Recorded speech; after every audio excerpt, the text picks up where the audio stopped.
তিনিজনে মিলি জন্তু কিনিলে মাংস কিদৰে বণ্টন কৰিব?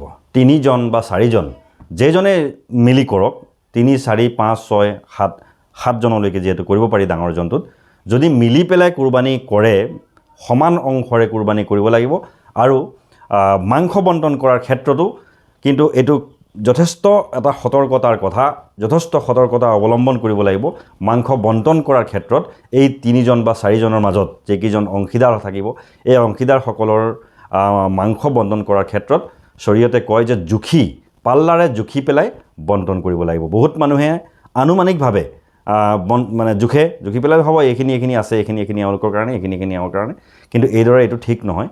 কিতাপত লিখিছে যে যিসকলৰ কুৰবানী থাকিব, নিজা সমান অংশ থাকিব, তেওঁলোকে জুখি সম্পূৰ্ণ পৰিমাণৰ নিজৰ সমান ভাগত ভগাই ল'ব। সমান ভাগ ভগাই পেলাই তেওঁলোকে নিজৰ হিস্সা বা নিজৰ অংশটো লৈ যাব। এইটো কোনটো অংশ? যিটো অংশ তেওঁলোকৰ যিটো 7 ভাগ যিটো আছে, সেই 7 ভাগটো নিজা ভাগ কৰি 7টা ভাগ কৰি তাৰ পিছত 3টা ভাগ প্ৰত্যেকে কৰাটো মুস্তাহাব। এই বিষয়টো যথেষ্ট গুৰুত্ব দিব লগা বিষয়।